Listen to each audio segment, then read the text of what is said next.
Bonjour chers abonnés ici, je suis Nomtien Philippe et comme tous les mois, pour s'assurer de la bonne évolution de tout un chacun autour de la techno retenue pour la Dev Week, nous allons aujourd'hui aborder quelques notions de base Node.js.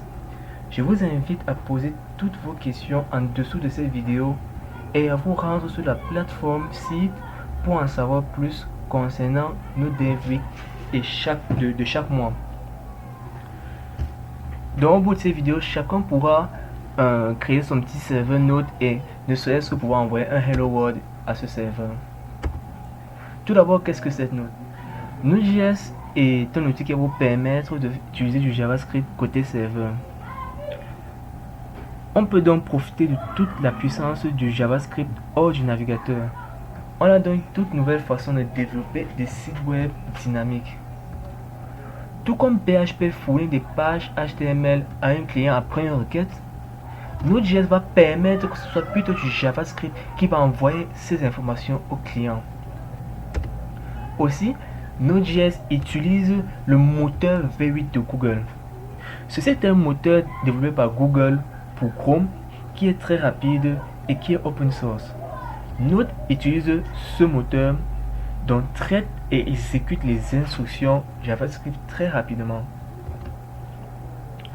Aussi, comme le JavaScript est un langage conçu autour de la notion des événements, il est dit qu'il utilise les processus non bloquants.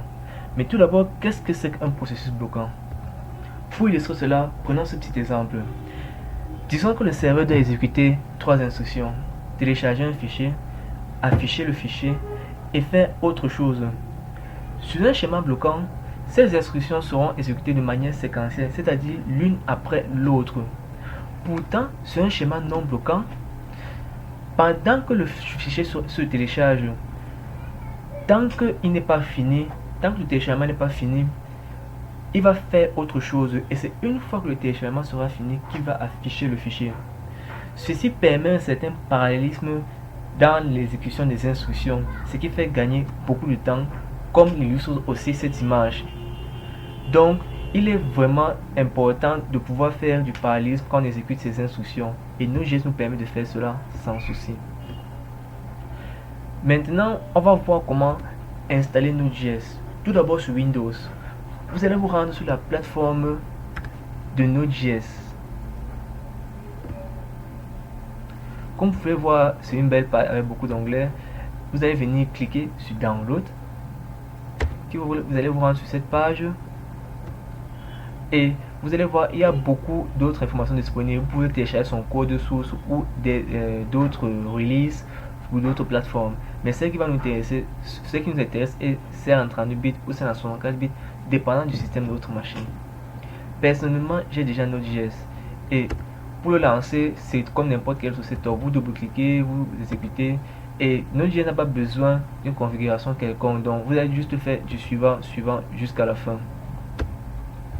Maintenant, on va passer à l'installation sur les distributions Linux.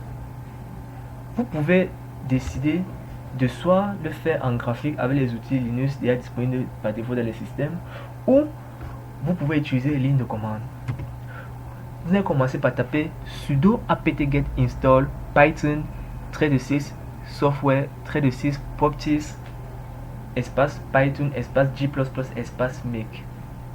Ensuite, vous allez, si cette première ligne affiche une erreur, c'est qu'il manque quelques paquets de base à votre système. Et pour combler ce défaut, vous allez taper sudo apt-get install software properties common. Ensuite, vous allez taper sudo apt-get repository ppa chrislayer /node.js. Puis sudo apt-get update et enfin sudo apt-get install node.js. Si tout cela a été fait, normalement vous pouvez accéder à la console Node.js. Mais revenons d'abord sur l'installation sur Windows. Une fois installé sur Windows, vous allez avoir deux exécutables sur votre machine. Le premier qu'on va regarder sera celui-ci, Node.js. C'est l'interpréteur de commandes Node.js et il est utilisé pour tester les commandes JavaScript. Dans le cadre de cette vidéo, on n'en aura pas vraiment besoin.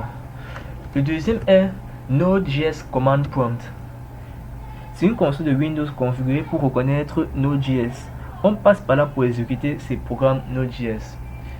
Vous pouvez passer par là pour soit exécuter vos programmes ou aussi pour installer certains packages de Node via le NPM, comme nous en parlerons dans une autre vidéo. Mais sachez que vous pouvez aussi utiliser les lignes de commande par défaut de Windows ou même le PowerShell qui est toujours de la Windows. Donc pour savoir si ça a marché, il y a deux méthodes. Vous pouvez taper juste Node espace -v qui va vous donner la version du Node que vous utilisez actuellement. Ou alors vous pouvez tout juste entrer dans un éditeur de texte de votre choix. Vous tapez console.log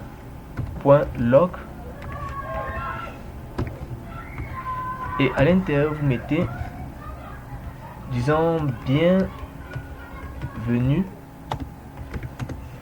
au site.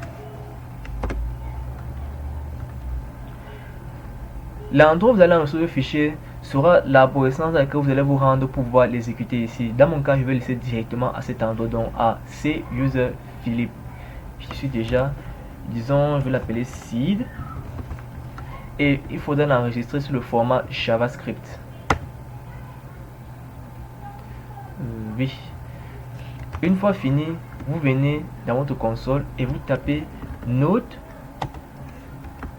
seed.js. Et comme vous voyez là, tout s'est bien passé. Maintenant, passons à l'autre premier Hello World. Tout d'abord, vous allez taper var http require http et finir avec un point virgule. Cette ligne, le require fait un appel à la bibliothèque Node HTTP qui permet de créer un serveur web. Il en existe d'autres accessibles via le NPM qui est le Node Package Manager. Ensuite, vous allez taper var server http.create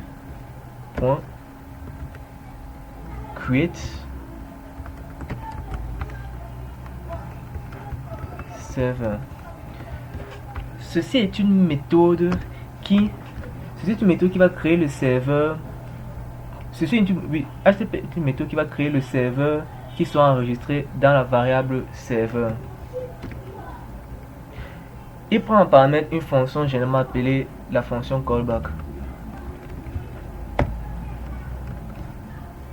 Cette fonction prend deux paramètres, req.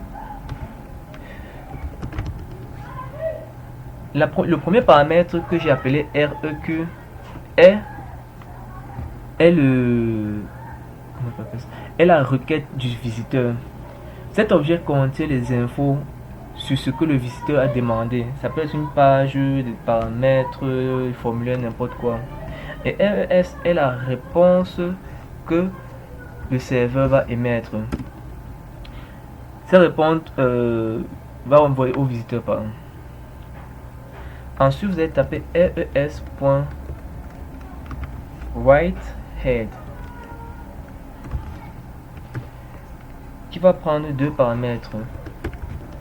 Le premier paramètre est l'entête de la réponse qui soit renvoyée au navigateur, juste pour dire au navigateur que tout va bien et tout s'est bien passé. Ensuite, le deuxième paramètre est content type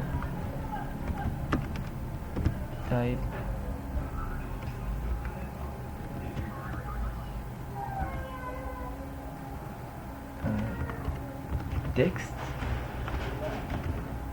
HTML. Ce deuxième paramètre, c'est plus juste que le contenu et le type de texte qu'on va remplir sera du HTML et rien d'autre. Ensuite, on va mettre la réponse en question.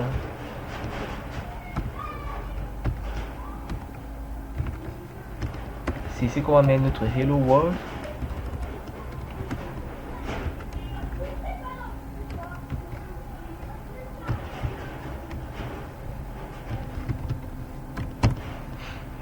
Ok. ceci sera juste ce qu'on va afficher qui sera notre Hello World. Enfin, notre serveur doit écouter sur un port et on va le faire écouter sur le port. On va le faire écouter sur le port 80-80. Maintenant, pour exécuter notre code, on va venir et taper node seed JS. Là, rien ne se passe. C'est parce que avec ce code, on a créé un serveur et il faudrait que ce soit un navigateur ou un client qui envoie une requête à notre serveur pour pouvoir avoir la réponse. Donc, on va venir ici taper localhost 80-80 et on aura notre premier Hello World. J'espère que cette vidéo vous a été utile et je vous invite tous à vous abonner sur la chaîne du site. Merci beaucoup.